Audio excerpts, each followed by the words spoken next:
Good evening, welcome to the Irish NFL show the night before St. Fitzpatrick's Day. Michael here, delighted to be joined with Colin. How's it going? Hi, Colin, how's the form? What's the crack? Good.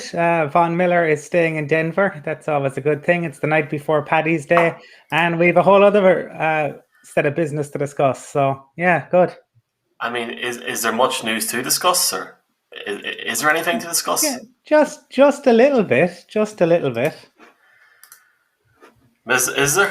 I mean, is there much news to discuss tonight? I don't know. I mean, here's Brian. Brian, obviously, Leonard Williams. We'll start off with you, mate. How's it going?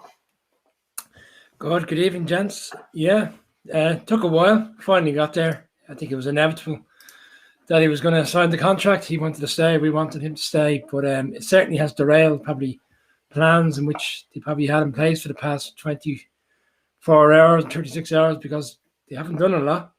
And as the day has progressed, it's become very evident that until that deal was done, Giants wouldn't be in the market to sign players. So thankfully they got it done and they can start looking.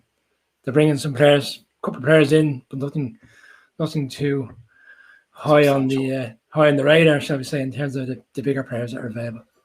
What about the finances involved? There's 60 odd million, isn't it? Like 25 guaranteed, something like that there, or what's the finances there? 63 million with 45 guaranteed. I suppose. Okay. Yeah, but I suppose the key for the Giants was to get that cap down this year. So if he had stayed on the tag, and they hadn't got a deal in place by tomorrow evening our time, he would have remained at 19 million for the year. So it's 11 million on the cap this year. So straight away it's an 8 million reduction in terms of what they can put forward in terms of signing players. And they've moved quickly into saving. I'm hoping it's not the only wide receiver that we signed, but they've signed John Ross. And for those who don't remember him, he's the guy that ran the fastest 40 in NFL history in the 2017 Combine. Looked a wide receiver, looked at an outside burner, but hasn't really delivered. He's had injury problems. But myself and Colin had a chat this evening, and we feel it's a good pickup for 2 million. You know, it's a prove opportunity for him. But I'm hoping that he isn't who we'll be relying on come September. Basically, Mark has got some technological problems. He is going to make his way in. Just got an email from him there now, so he'll be in a few minutes when I get the opportunity to email him. Just while I email him, gentlemen, Brian, I'm just going to ask you again. Sorry, no, I'm ignoring Colin here, but Brian made a very big bold statement last night. Bud Dupree, just wondering how that went. Well, look, my thought process behind that was the fact that Leonard Floyd had signed a big contract with the Rams, and it came out later on in the evening that the Giants were neck and neck, shall we say, with the Rams to sign him. The Rams got to re-sign him in the end because the Giants backed off because it was a major contract. And having looked to bring in a linebacker to play alongside Blake Martinez, I felt they'd move towards the Bud Dupree sweepstakes, but the deal was probably already in place, and Colin kind of put fair points, I suppose, on the table last night in terms of coming back from the ACL and would he get the deal in which he's looking for? But he did in the end. He got 45 million deal over 3 to 4 years, 16 million next year with the Titans.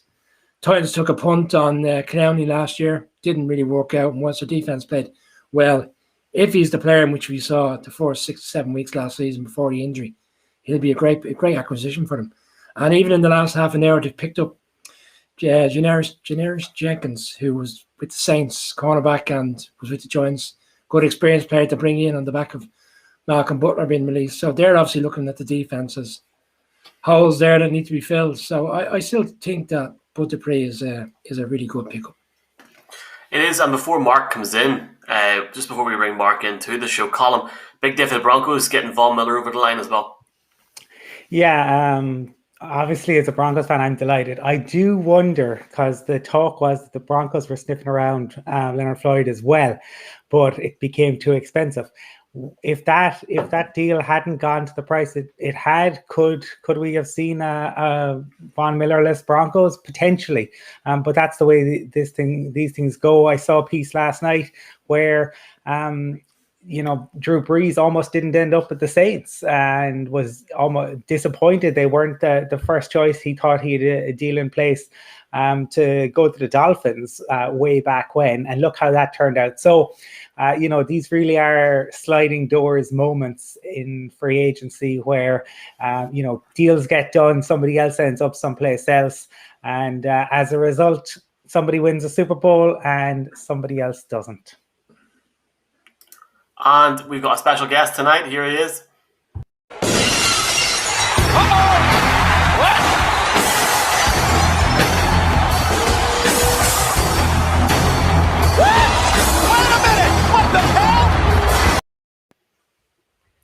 Good evening, gents. I haven't spent as much money as that man spent in the last couple of days, to be honest. Let's jump right in. Mark, Hunter Henry. Are the Patriots trying to ruin my year this year, or what's the plan? I'd rather the Patriots win the Super Bowl rather than win the first 2 days of free agency, but they're definitely winning the headline game for the first 2 days. Said it yesterday when we were talking about Jonnu Smith and the acquisitions there. Is like, I rate that acquisition, but arguably Hunter Henry's a better tight end. Fast forward to the next day, and we've signed Hunter Henry as well on a 3-year deal. As with all of these, exactly where the dollars go and exactly how it's broken down when it's not the agent presenting it will be key. Like, is it really a 3-year deal? Or how much is guaranteed and how much is it broken down through? I think with Hunter Henry, in fairness, it seems pretty straight. But a number of these deals will still be really more like 1-year prove-it deals or 2-year prove-it deals and stuff like that, and not real money long-term. I think Andrew Brandt, who I think is fantastic about this stuff at this time of the year, often talks about 2021 equals 2023 cap cuts. And he had a great line the other day about I'm old enough to remember way back when in 2020 when Carl Van Noy signed a 4-year, $50 million deal in free agency. He's now a free agent again in 2021. So we won't be too hasty, and B, certainly won't anoint the pat with anything, especially not when they don't really still have a solution at quarterback, in my view. But Christ knows, Belichick's trying to help him out. I joked today with Mark, and I think I put it on the group. I can't recall, but I know you love a Deshaun Watson conversation, but the first thing I have to say I thought today was maybe they won't go for that quarterback after all the draft. We had all these signings coming in. Effectively now they really just need a quarterback to manage it, because they've got a lot of acquisitions in place and 2 new wide receivers, 2 tight ends, stretch out to play. Just the kind of quarterback can do that for them, who's got the run option, Deshaun Watson. I wonder if they give up a lot of draft picks and go for broke on that and see what happens, because they are doing deals with the Texans. They gave them Cannon the other day. There is an open line there, especially with the GM now having come from the Patriots. See Mark smiling there, but it's just not against the realms of possibility, because Tyrod Taylor is signed for the Texans tonight, and me and Colin only discussed it in the last half an hour. Once he's the backup, he could effectively be the starter, and he's on a $6 million deal, 1-year deal. They're putting steps in place. You know what they're doing. You're talking about quarterbacks. We ended last night with, I think one of Brian O'Leary's last lines was about Washington are looking around at Mitch Trubisky, and it's looking really interesting. And they didn't end up with Mitch Trubisky, but they did take the standard 1-year flyer now on a man who has every opportunity for starting now for 28% of the NFL teams. I mean, Josh McCown, Vinny Testaverde, Hold My Beer, Ryan Fitzpatrick, the Fitzmagic, is on to potentially start for his 9th NFL professional team, having signed a deal with the Washington football team. That is a story in itself. As somebody that wants my team to get a backup quarterback, somebody you can rely on, that might come in week 6, week 7, week 3, I'm fuming that Fitzpatrick's off the board. I'm also fuming that Andy Dalton is going to the Bears. Andy Dalton's going to be starting for the Bears. Jesus, what's going on there? They went from Russell Wilson to Deshaun Watson to Andy Dalton. Yeah, if you're a Bears fan, it's par for the course, because you just don't do quarterbacks. But you got your hopes up because the Russell Wilson thing seemed real. And apparently, by all accounts, they pushed pretty hard. But Seattle, given the cap situation, given the hit they were going to take, they decided, nope, they didn't want to do what the Eagles are doing and pay to have Russell Wilson play quarterback for somebody else, and he's going to stay there at least for this season. That's going to be really interesting, I think, to see, are there any fences mended? Did Russell really want out? Did he want to say? I mean, Pete Carroll is stubborn enough to just say, no, tough luck, you're going to take another 40 sacks and I'm going to do what I want to do. And let's see how that one plays out. But I can't imagine this is exactly what Russell Wilson would have wanted. He made an awful lot of noise, but he's not going anywhere. He's not going to sit out. He doesn't want to take the hit. But by all accounts, Deshaun Watson is going to force his way out, doesn't care what it's going to cost him, and is going to force the Texans. And I think that trade or the move to bring in Tyrod Taylor absolutely cements the fact you do not bring in that type of guy. We've seen it before. I mean, the talk was always that famous line that when Gruden asked Tom Moore, why doesn't Peyton Manning's backup take any snaps? And he says, because if 18 goes down, we're effed, and we don't practice that. So you don't when you have a franchise QB like that, you don't bring in a guy. You bring in anybody who's in semi-competent. You don't bring in a backup like Tyrod Taylor. There's going to be moves. It might not be this week as yet. It might be close to the draft, but Deshaun Watson will not be in Houston. He won't. Just on the Bears, just on the Bears, I've seen some of the social media feedback that's coming this evening was on our page and on numerous other ones, and I think they've been a bit harsh on the Bears because they have made like Adam Schefter confirmed in the last hour, who you have to say is a very reliable source. They pushed the boat out. They've tried to do the deal with Seattle. They've also pushed the boat out and tried to do a deal with the Texans. It's not happening. What do they do then? Do they wait for the draft? And then what happens then if they try to move up in the draft? Everybody's going to know they're after the quarterback. Now it's a bit of chicken and egg. They've got a quarterback in. If it doesn't work out in the draft, Dalton will start. But it's not as straightforward then to think that the Bears are going to go for quarterback come the draft time. They may go for best player available when it hits them at 20. So I think it's a smart move. Dalton did okay last season when he came in for the Cowboys. Look, the Bears aren't going to win the division next year. So they've got to get someone in who, you can certainly give him a shout for a year if they do bring in a quarterback in the draft, or they come back around again in 12 months' time and try to pursue another deal for Wilson. So for me, it's actually a smart move.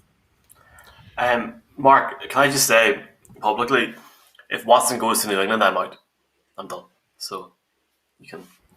Michael, if Watson goes to New England, I might just dance around the house naked for a couple of weeks. I'll be the happiest Sam boy in the world. To be really honest with you, that will be amazing. Please don't come on the show like that. Don't come on the show like that. We'll keep it neck up in terms of the camera. It'll be fine. But that's not happening. Unfortunately, I would dearly love that to happen, to be honest, but it's not happening. Even though. Obviously, Newton's deal is that it could just be good backup money, and I'm sure there's a lot of people that prefer that who are New England Patriot fans. But Andy Dalton. There used to be a great line by Bill Simmons, which he signed off his columns when he wrote for ESPN as like the lesson, as always, is God hates Cleveland. When he was talking about the age-old story of Cleveland having suffered in all sports, but especially the Browns. You might as well apply that to Bears fans and quarterbacks.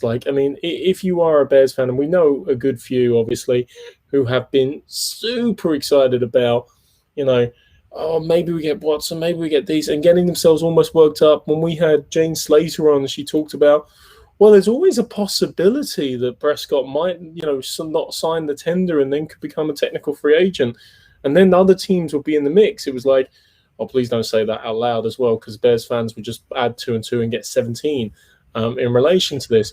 So to now be left with the Red Rocket, I do feel sorry for them there, and I do hope that they address the position in the draft and give themselves something more to look forward to. But as we saw with Mitch Trubisky, and as we've seen since the inception of the draft, and the Bears have ever drafted any player in history, they've never really properly addressed the quarterback position correctly.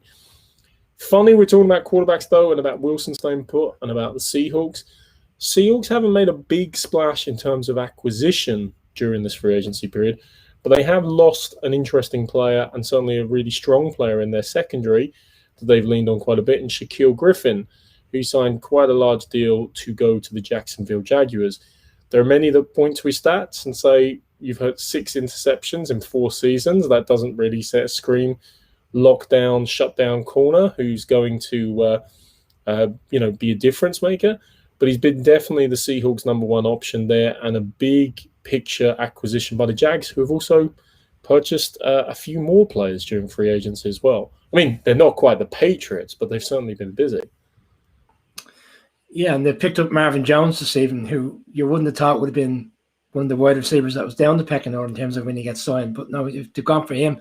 Carlos Hyde signed late last night, the running back who has familiarities with the Jags as well. So they got Harrison from the Bears, who's a good quality defensive player. They are putting good players in place. They're not going to be the slam dunk everybody thinks to be next season in terms of getting beaten every week. Just want to jump back to the Fitzpatrick thing for a second. Sorry to I'll go back onto the quarterback, but I saw a quote tonight saying similar situation to the Bears. Fitzpatrick will come in there. It allows the Washington team to consider drafting a quarterback. If not, they'll run with Fitzpatrick.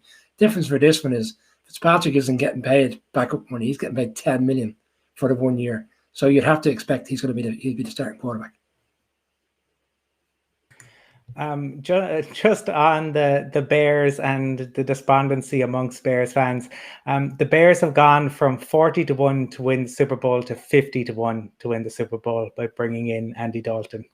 That's what the market thinks of Andy Dalton. And just on Fitzpatrick, yeah, if you bring in, I really wondered about bringing him to Denver in terms of if you have a shaky QB, the fans are going to scream for Fitzpatrick. Particularly now, the interesting thing is Ryan Fitzpatrick became infinitely more interesting over the years as the beard grew, the legend grew, the myth grew. But what happens is Fitzpatrick comes in, as soon as your starting QB throws an interception or has a bad game, the crowd immediately bays for blood and wants Fitzmagic to come in. He comes in as a relieving pitcher. He's great.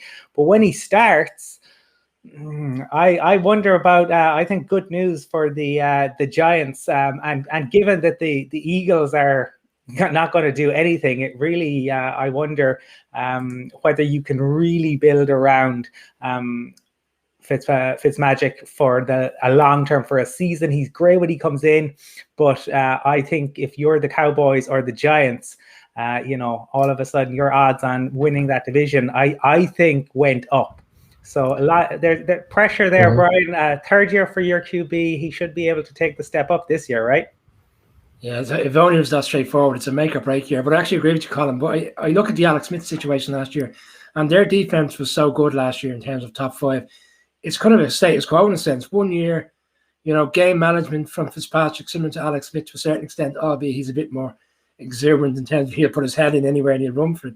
But by and large, you would expect game management, run that offense, let the defense do their thing, and we'll win games. But no, to the point, Daniel Jones, third year, we're in that kind of Sam Darnold scenario now where it's make or break time for Jones. But if they don't put players around him, you can have the best quarterback, but if you don't have wide receivers and a good tight end and a good offensive line, quarterback's going to get beat up. To Colin's point there, he turns from Fitzmagic, and we said it during the season, he turns from Fitzmagic into Fitzpatrick very, very quickly. And we're saying Patrick's Day tomorrow. Fitzpatrick being picked is obviously good timing. However, as I said, he's going to he's already set a record for starting for 8 of the teams, very likely to start for Washington, becomes 9th of the team.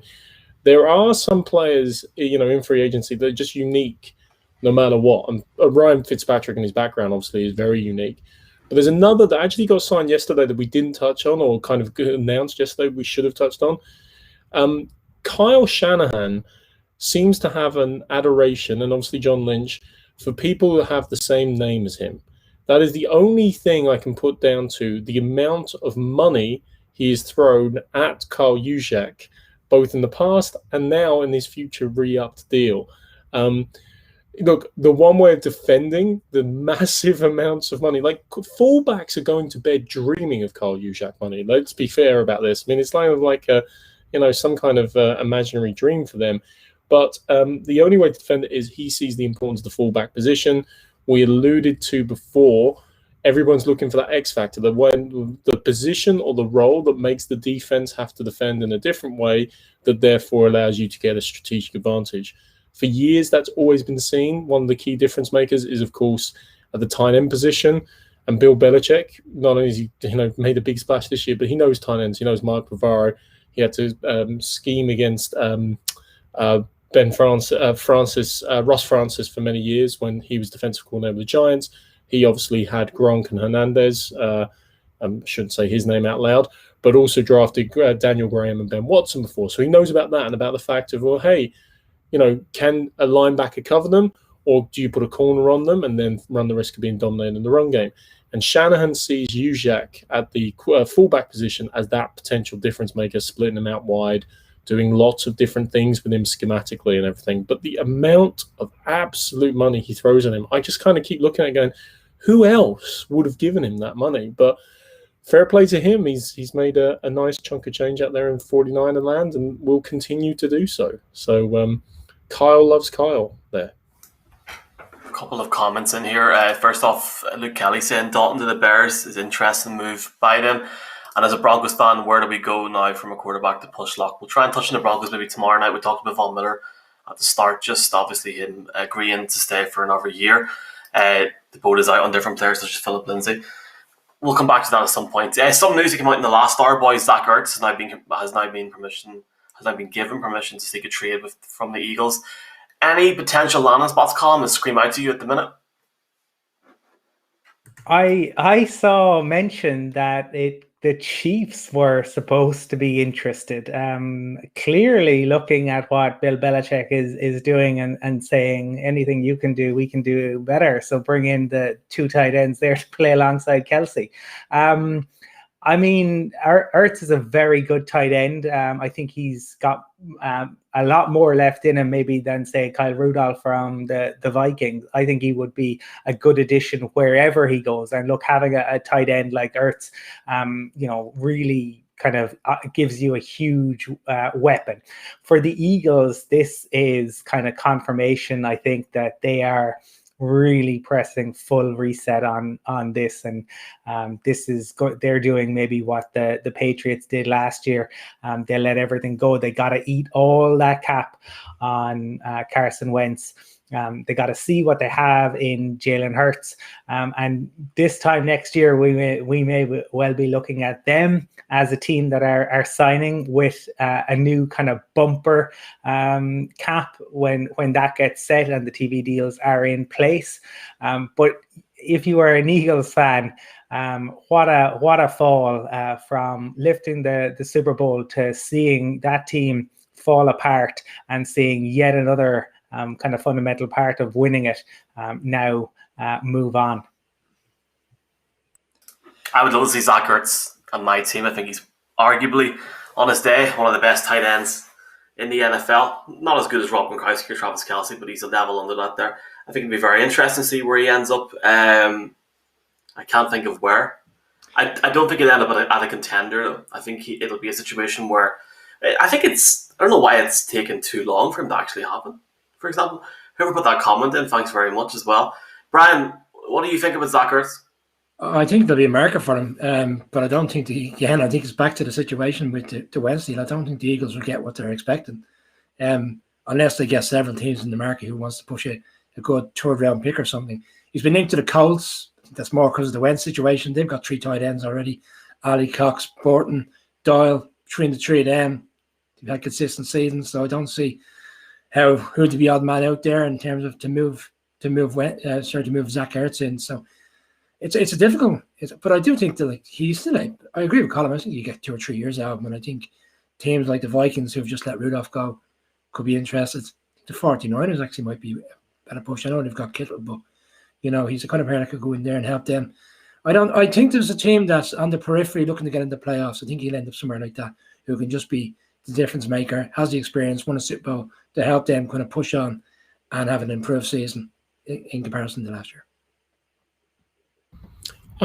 Go to the Pats, Zach. Why not? Everyone else is going there. Everyone else who plays tight end is going there.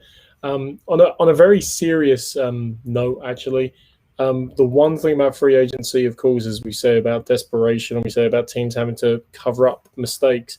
I'm definitely not letting Bill Belichick off the hook because of the Patriots, and it's worth noting, drafted 2 tight ends in 2020, Devin Azayi and Dalton Keene. So their big splash on Johnny Smith and Hunter Henry is a drastic reflection of the fact that Bill Belichick, general manager, didn't draft well enough in 2020. So now he has to make these big splashy moves in free agency to hopefully account for that. So again, sometimes when your team is making these good splashes or big splashes, it's not a good sign for their roster construction overall. And there are a number of teams that have stayed quiet during free agency so far.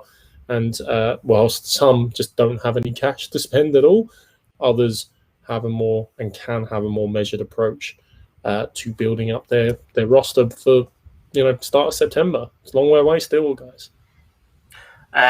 Marvin Jones going to the Jaguars today. I seen Neil Reynolds tweeting about seeing Marvin Jones get the catch in the pass from Trevor Lawrence at Wembley and sort of admitting that it might be a long way off, but who knows what will happen in that sense. Jags I was talking to Jeff Reinbold about this, making these moves that are almost under the radar. It's going to be interesting, Colin, to see where they go from here.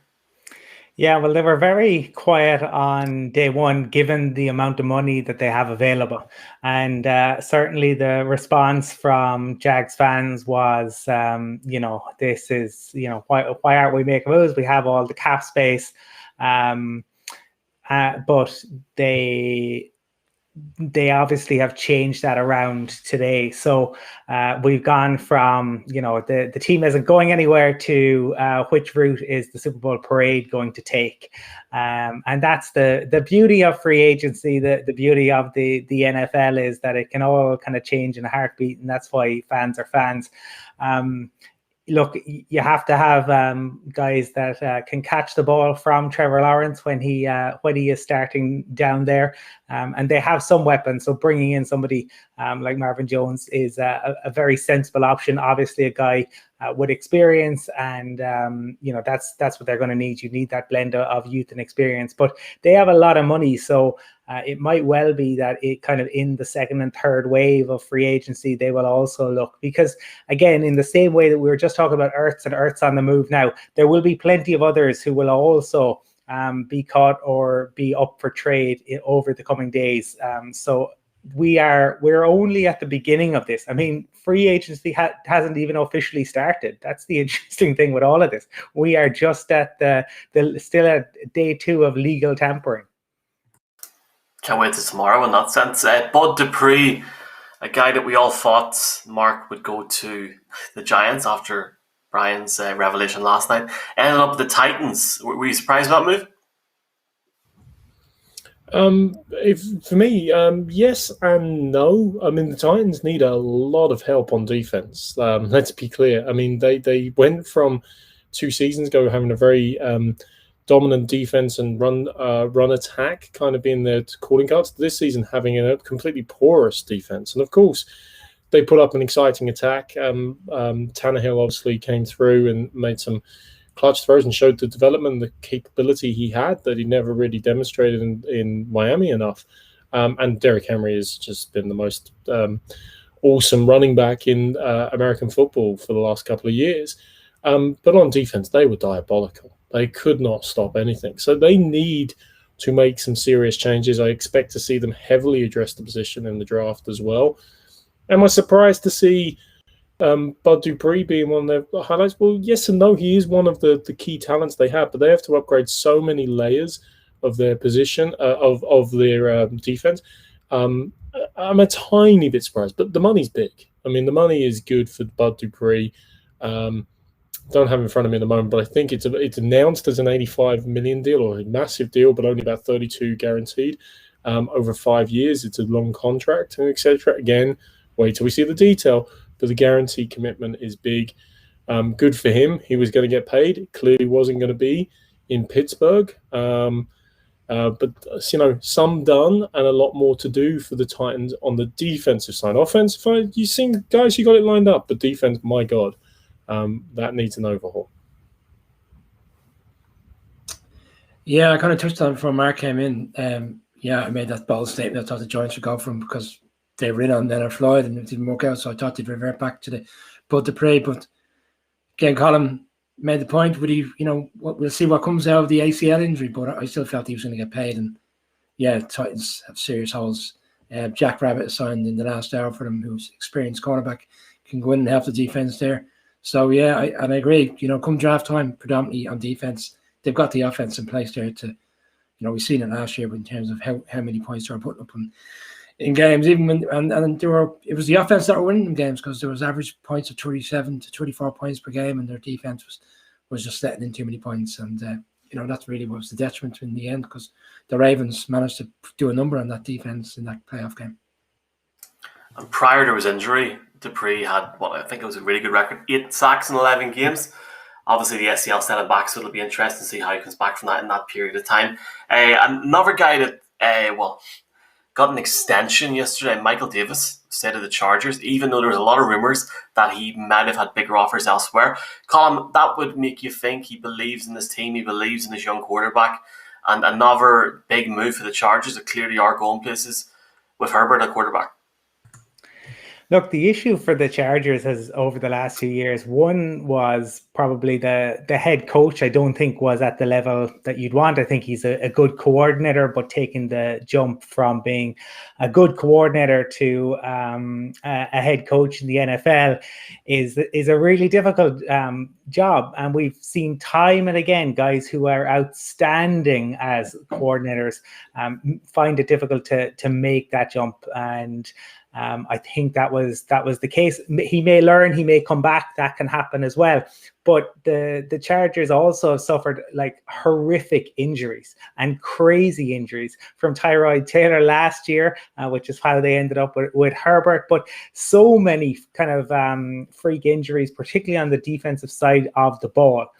So the fact that he's staying there, I think they have a good young group. The fact that they have a defensive-minded coach, but one who's obviously highly thought of at what he did with the Rams was pretty exceptional last year. Now nobody knows again how he'll make the transition, but I can imagine if you're a defensive guy, you've got Herbert, so you know you're set at QB, and you might be quite excited. Maybe your conversations with the head coach have been that he plans to use you in really interesting ways. So you decide better the devil you know than making maybe an extra million but not being sure, and maybe he said to you, look, I'm going to build around you. I'm confident that I can keep you here for 3 years.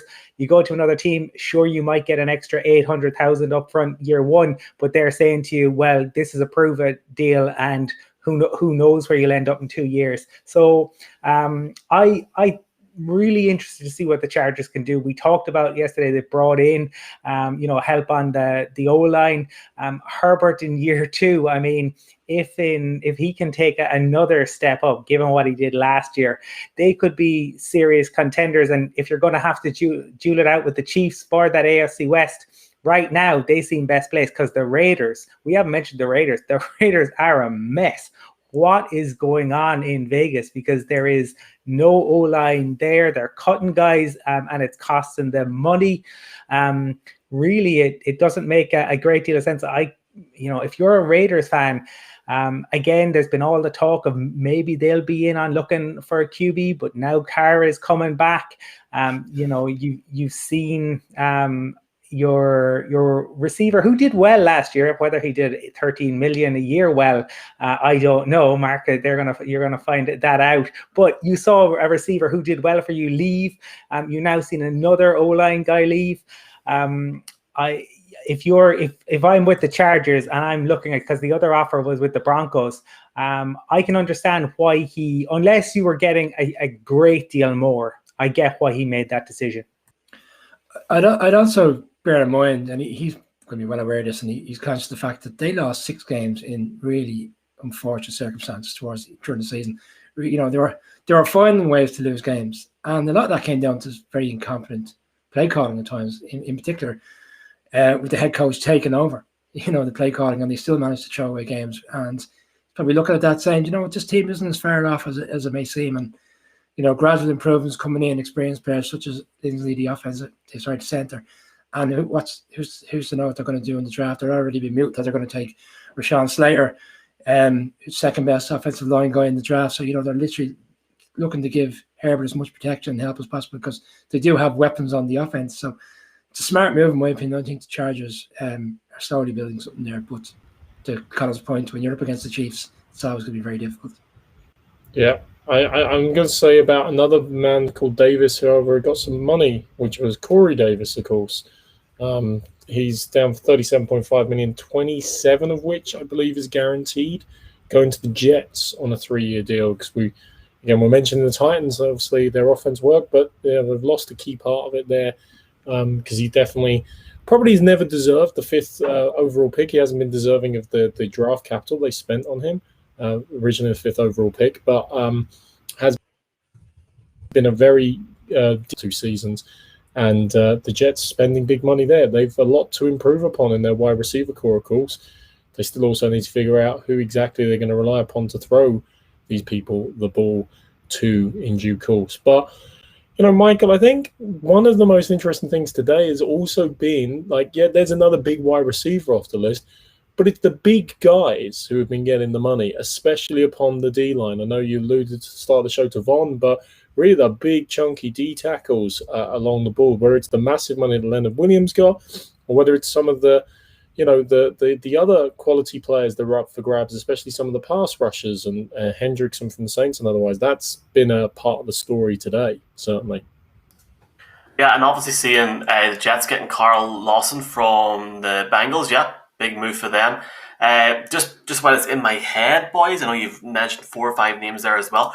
Was I dreaming that I seen Richard Sherman's been linked with the Saints? That's in play, all right, yeah. Is there another Celtic Tiger situation going on over there, or where are they finding the cap space for that? And Janoris Jenkins went to the Titans in the last 28 minutes since we've come on. We haven't really spoken with the Jets, and in fairness to the Jets, the Davis wide receiver is a good signing. Carl Lawson was really good for the Bengals last year, and they brought in another first-round pick from the Lions, Davis, who was underrated, got a few injuries when he plays, can be disruptive. So the Jets have done okay so far, and they've still got a few quid to spend. So, it's that quarterback situation is the big question. But by and large, they've done okay so far. They'll move on from Sam Darnold. I don't see how they can't, given that he needs rehabilitation, given that he's already 3 years in. I mean, the most you're getting him on a rookie deal is another 2 years, and the fifth year it costs you money. So they have to move on. Whether that is Deshaun Watson, or whether that is the draft remains to be seen. But I think if you're a new head coach, are you really going to just say, and you're looking to build, I have to test Sam Darnold, and this is the last year I really get him cheap? Or are you going to say, I bring in a proven guy, or I go to the draft and I get 4 years to see what I can do? The difficulty on the Sam Darnold one, column, is all the teams he's been linked with are filling up the positions. Like the Bears aren't going to trade for him now. Washington aren't going to trade for him now. 49ers have been linked for him this week. I'd be surprised if they went for him. And the type of teams that you felt he would potentially go in there and have an opportunity to start. And I know you keep referring to this priority that you're sending these quarterbacks to for the rehabilitation, and they're going to be checked in and all, but I felt that he would get an opportunity somewhere else. But the difficulty now is teams are dropping off the board. So who is going to offer that pick?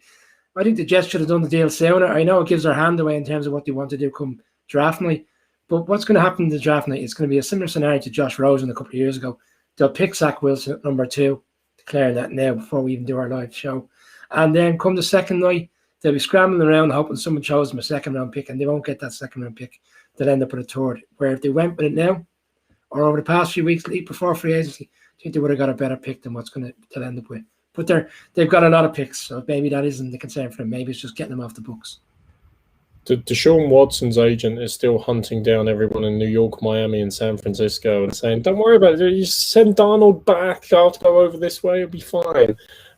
So that maybe they're still holding out for a hero, as Bonnie Tyler used to do, and hoping that that's ultimately going to come through in due course.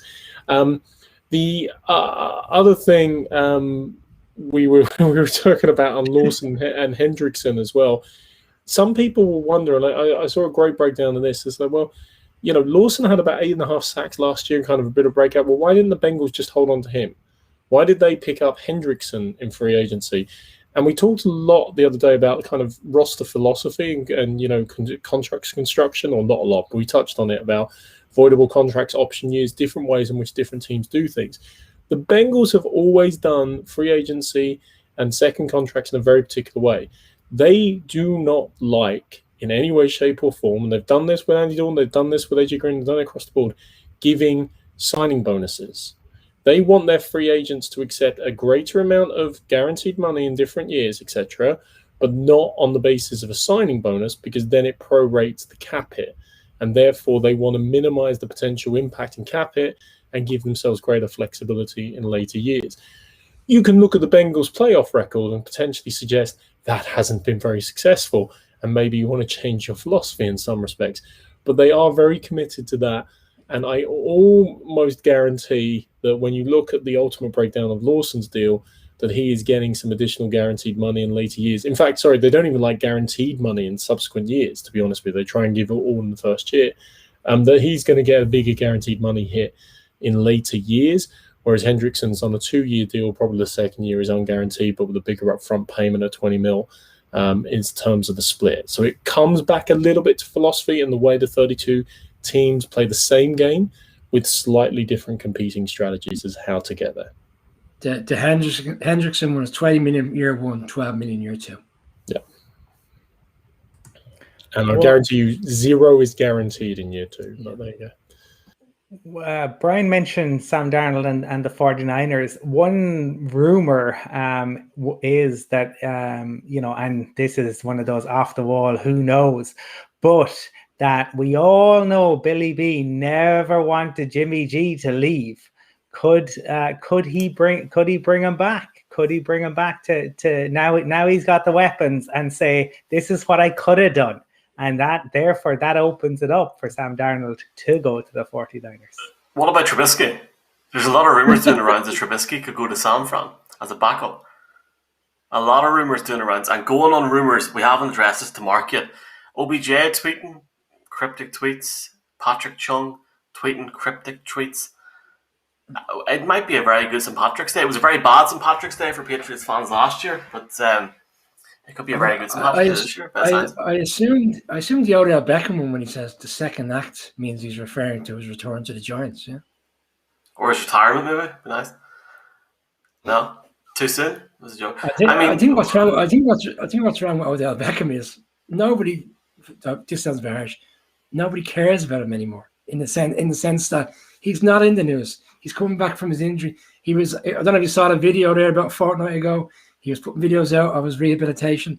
Fans will look at that for about 10 seconds ago. That's great. Free agency starts next week. That's far more exciting. So he's just lost. He's living with Von Miller at the minute in Denver. That's so. Is he? Yeah, that's brilliant. To rehab potential in that sense. Obviously, Vaughn got his deal over the line today. It'll be interesting to see what he does. His last tweet said, "God, thank you for clarity." There was a comment there, just I don't want to ignore it. Chris Herndon's tight end for the Jets value to increase. What do you think? Any opinions on the Jets, boys? Zach Ertz might be a play. Zach Ertz actually might be one for the Jets. That's not against the Rams. I think Tim Patrick could be one as well for the Jets or the Giants. Don't know why. Just think he could be a potential suitor. 3.3 million, a bargain potentially with a second round pick. So, no, but Owen made that comment has a good point there, because of course with the Pats sucking up the top of the market and raising the overall average per year value for the tight ends, some lower names on the totem pole are going to be more exciting and interesting for people who are tight end have tight end needs. It's not an amazing draft for tight end, seems to be the general consensus that I've seen. I won't say I've delved into the draft in detail just yet, but it doesn't seem to be as rich as people would like. So someone like the Tim Patricks, not the Tim Patrick necessarily, but the Chris Herndons, etc., are going to be more attractive and definitely probably more costly than people might expect in that regard. Another one, guys, because we haven't touched on our Vikings friends, and the Vikes, they practiced to deceive last season. They certainly didn't turn up the way in which everybody expected. They're still very much locked in and committed to Kirk Cousins there at quarterback, and have a lot of good players, especially in the skill positions. But the Purple Eaters and the defense did not perform as well as they would like. They've taken steps already to try and address that, picking up Tomlinson on a 2-year deal, which, again, D-line people getting paid, D-line people making their money along the way. Been a big day for it, but I think it's a smart bit of business for them. I really ranked him. I'd have been keen to see him go to the Patriots, but I suppose I'm just being greedy now at this stage. But Brian, wonder what you think about that one as well. Delvin Tomlinson has been really good for the Giants, 2nd-round pick, very underrated, and he was always going to fall out because of Williams getting paid. He was looking for in the region of 10 million. I think he's getting 11.5. So he was always going to be the odd man out there. 5 or 6 years ago, similar situation with the Giants. Lyndall Joseph went to the Vikings. He was our 2nd-round pick then. Turned out to be an all-pro player, Pro Bowl for the Vikings, consistent player on their defensive line. All the Giants fans are saying, it's like, here we go again, same scenario. He's going to go on to be a really good player. And I'm surprised other teams weren't in for him, but it seems like he made his decision very quickly to get paid and move on. Colin, who have you got for us on Kareem Jackson's situation? Obviously, a situation brewing very heavily, and with links to Deshaun Watson as well. Well, I think maybe more links to Deshaun Watson than he would like you to believe. Certainly, the Kareem Jackson one is interesting. Obviously, look, a big hitting safety certainly, but was occasionally suspect in coverage. Came to Denver, missed games because of a DUI. Caused AJ Boya to miss part of the season last year by taking out his own guy, and then went and basically openly flirted with Deshaun Watson. And undermined his own QB. We saw Dalton Reisner on with Jeff Reinbold last year, basically saying he was ready to go into the octagon and take on Kareem Jackson. Didn't name him, but said he was happy to take on anyone who was questioning his QB. So that would have made for a very interesting locker room. The Broncos decided to move on. I have no doubt there will be a market for Kareem Jackson. He is a tone setter. When he's on it, he showed the game when he went back to Houston was one of the best games I've seen from a safety in the league in a long time. He was brilliant that day. It's keeping him focused. It's having a guy beside him. The Broncos couldn't afford it with Justin Simmons. The other thing about just the Justin Simmons piece and links a little bit to Dak and to Bud Dupree, same agent. He's now got 2 of his guys paid and paid big because that Bud Dupree contract is enormous. For a guy I think there are some question marks over. So it'll be interesting to see if Simmons ends up setting the market for safeties. But look, somebody's going to get Kareem Jackson. They're going to get a big hitter. And if they play the Broncos over the next couple of years, expect Jerry Jeudy to take quite the thumping. Comment there in from Hugh as well. Not sure if you've discussed Tyrod the Texans with the Watson saga. Tyrod is a decent fit to start. Do you think Tyrod is a decent fit to start? Always like Tyrod. I did too until he had was it a lung puncture? And was done out for... Good to see him get another chance. Yeah, we discussed it earlier in the show. I think it makes sense. I think the Texans are covering themselves in the scenario where if they have to run with him as quarterback, he could lead the offense. And we wouldn't expect too much of him in terms of the expectations of the Texans team. But again, it's all around what happens with Deshaun Watson. But there's also the scenario that if they trade to the Jets or they trade to Miami, that they might try to get a quarterback back in that deal, and he would quickly be back on the bench. For me, he's the third plan. Obviously, Deshaun's the fourth. Try to get a quarterback in a trade, if not, or else run with Tyrod Taylor. That would be my opinion on that one. Brian is spot on. Okay, fair enough. I was waiting for your next point. Sorry, Brian. A quick one, actually, intriguing one. Kenny Golladay. Nothing has taken place. The feedback coming out now is that he only played 5 games last year, and his expectations of what he should be paid for a wide receiver who's only played 5 games last year is way too much in terms of the valuation his agent has put on him. And you've seen it now. Like, okay, we still haven't seen Juju Schuster go off the board, but Jones has gone to the Jags. Davis has gone to Jets. They've both been reasonably well paid, and yet Golladay, who everybody thought was the by far the best wide receiver in free agency once Robinson got tagged, is still out there. So it seems to be, if you read speculation, if the Jags were in, they seem to be off the board now. Miami or the Giants, as you said last night. Lovely. Boys, as Mark has a little sneeze. Maybe tomorrow morning he'll or during the night we'll get some news. During the night, Golladay to Pats, calling it. Just move the whole country to Pats. It is Paddy's Day after all tomorrow. I would have thought that until they signed 2 other wide receivers last night, but then they signed another tight end today. Exactly, Warren. Exactly. Keep loading them up. Look, tomorrow is the anniversary, so I'm excited. Big day for Brady. Before we go tonight, gentlemen, just a reminder to everybody, just for first off, we're back on tomorrow night, 10 o'clock on Facebook, on Pundit Arena Facebook, and on Twitter as well. Podcast up shortly after. We've got merch, and there's a special code going out tomorrow for a discount, IrishNFLshow.com, where you can buy loads of stuff apart from this lovely hat. And also, just to finish off, boys, as we done last night, rumours. A rumour each or a prediction each ahead of the next day of free agency or of legal tampering or illegal tampering, whatever it's called these days. My prediction today is going to be Juju Smith-Schuster goes to the Cardinals or the Ravens in the next 24 hours. Colin, what do you reckon?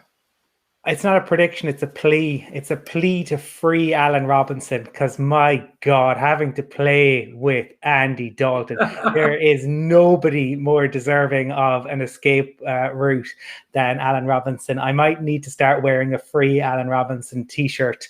He doesn't deserve it. He should be the guy who should be setting the market for wide receivers. He is far and above Kenny Golladay. He would have a market. It's totally unfair that he has been tagged. I want to see Allen Robinson play with a decent quarterback and not with Andy Dalton. Sorry, Bears fans. Want me to go next, Mark? He wants Golladay to the Pats. I didn't think we had a hope of getting Golladay because I thought it'd be too expensive. But as the last 2 days have unfolded, I'm starting to think it's more of an opportunity now. So Golladay to the Giants, and then we'll be singing Madonna's Golladay song tomorrow morning. Golladay. I like it. Golladay to the Pats. No, I'm not serious about that. My prediction is actually now we'll start hearing about some of the necessary cuts and things. And the Patriots are a prime example of this. I keep saying I think Patrick Chung's gone, to be honest with you. I think Stephen Gilmore is definitely on the trading block. And with all the cap space the Pats have had, they haven't done anything to try to appease him. Edelman as well. Sorry, was that Edelman? I can't face that at the moment, Michael. Not Edelman. I literally have 10 Pats jerseys at the moment. They're all of former players. Like Will Falk's in there, Moss is in there, Gronk is in there. There's a couple of Brady's. I have big giveaway coming this weekend. Then I have 2 Edelman jerseys, including one signed. He's literally the last player on the Pats that I have the jersey of at the moment. Yes, he's a 32, 33-year-old wide receiver coming off a major injury. Highly possible, but it would hurt me so deeply. But there will be some big moves in terms of people letting people go. Maybe it's not this week because we're in the fun of free agency, but in terms of starting to line up who the cuts are going to be, it's going to come short, sharp, and shocking. The Patriots, if you think about it, with the 8 free agents they've signed, plus Cam the other week, plus, let's say, conservatively 7 rookies making the squad, which is probably very conservative if you consider the record and undrafted free agents and stuff. That's 16 players, locked and loaded. That's 30% of your 53-man squad. Like, you start getting to a point where with the numbers and the exciting as it looks and everything, there is a lot of players and some big names that won't make that. And for other teams as well, obviously, with the changes they have made or they've adjusted, there are some big names and big players that will no longer fit in under the market and under the plan that they have there. So what I can say, though, is it's going to be fun. Monday was exciting and full of life. Tuesday has not let us down. Jesus, when it actually all opens tomorrow, who knows what Patrick's Day will bring. We got rid of all the snakes, but we certainly haven't got rid of all the excitement from NFL's free agency week here on the Irish NFL show. So lots more to come for the rest of the week. Yes, indeed. What an opening couple of days, and we will be back again same time tomorrow night. It'll be been Patrick's Day, so Brian will have been able to get up even earlier. It's going to be like Christmas morning. What's starting RT1 that, Brian? 11 o'clock? Or? I was sitting talking about Mass. You mean the early morning racing show from Cheltenham? Yeah. There you go. It's Christmas come early for Brian O'Leary. It isn't presents under the tree. It's beer on the breakfast table. So join us tomorrow evening, 10 o'clock, for more of the same. See you guys. Take care.